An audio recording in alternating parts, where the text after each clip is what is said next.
অনেক জল্পনা কল্পনার পর আজ কেন্দ্রীয় শিক্ষামন্ত্রী ধর্মেন্দ্র প্রধান করেছে। এই ছাত্রছাত্রীর আন্দোলনকে আপনারা কিভাবে দেখছেন?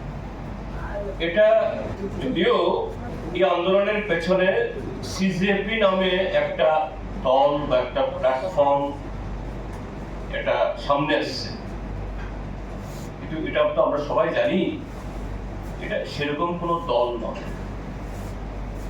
যে একটা আমাদের দেশের সুপ্রিম কোর্টের চিফ জাস্টিসের একটা নেতিবাচক মন্তব্যের প্রেক্ষিতে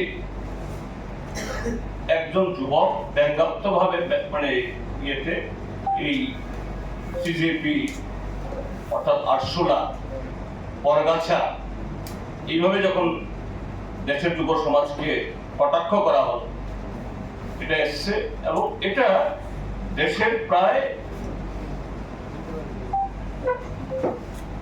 20 মিলিয়ন মানে প্রায় 2 কোটি মানুষ তার এই যে সিজেপি যে পোস্ট এটাকে শেয়ার করে, লাইক করে। অর্থাৎ এটা সেরকম সংগঠিত কোনো পার্টি বা আনুষ্ঠানিক পার্টি না হলো এই দেশের যুব সমাজ, ছাত্র সমাজ যে দেশের সরকারের বিগত 12 বছরের এই সমস্ত অন্যায় অত্যাচারকে এরা আর গ্রহণ করতে পারছে না, সহ্য করতে পারছে না, তার এই বহিঃপ্রকাশ। এই মঞ্চের নেতৃত্বে এই আন্দোলন হয়েছে। সেখানে আজকে দুপুরবেলা ধর্মেন্দ্র প্রধান পদত্যাগ করেছেন এবং আমি এখানে আসার আগেও সেখানে অভিজিৎ দিককের তার বক্তব্য শুনছিলাম, আরো কয়েকজন নেতা নেত্রী, তারা বলেছে যে हमारा मांग जो नॉन नेगोशिएबल थी, एक तो मांग पूरी हुई है, অর্থাৎ শিক্ষামন্ত্রী পদত্যাগ হয়েছে, কিন্তু আরো কয়েকটা দাবি আমাদের আছে। সেটা কি? এই পেপার লিকের কারণে 24-25 জন ছাত্র ছাত্রী সারা দেশে ইদানিংকালে, আর সারা বছর ধরলে তো আরো গত 12 বছর কয়েক শত হবে, এটা বলেনি তারা, যে এই সাম্প্রতিক কালে যারা আত্মহত্যা করতে বাধ্য হয়েছেন প্রত্যেককেই 1 কোটি করে ক্ষতিপূরণ দিতে হবে। 3 হলো যে দিল্লি পুলিশ গত 20 তারিখ প্রকাশ্য দেবালোকে রাজপথে এই বিজেপি আরএসএস এর গুন্ডাদেরকে কাউকে পুলিশের পোশাক পরিয়ে আবার কাউকে সাদা পোশাক পরিয়ে, এখন হাজার হাজার লক্ষ লক্ষ এরকম মোবাইল ফোন সবার, মিডিয়া যদিও গদি মিডিয়া এগুলো কিছুই করেন, উল্টো এটাকে এই চাপা দেওয়ার চেষ্টা করেছে। কিন্তু গদি মিডিয়ার বাইরে অসংখ্য মিডিয়া আছে, তাদের নাম, ঠিকানা, গোত্র সব বেরিয়েছে। তো এই ঘটনায় সুপ্রিম কোর্টের যারা এই উকিল তারাও নেমে এসেছেন, গোটা দেশের মানুষ। আজকে সকালবেলা দেখছিলাম একটা ফেসবুকে যে বোম্বে থেকে আজকে সকালবেলায় এক দম্পতি দেখা গেছে, চেহারা তো বেশ মনে হয়েছে একদম মানে সাধারণ মধ্যবিত্ত না, এরা এসছেন। সাংবাদিকরা জিজ্ঞেস করেছে আপনারা কেন এসছেন?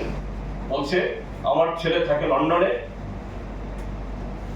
লন্ডন থেকে ছেলে মা বাবাকে ফোন করেছে, তোমরা কি করছো?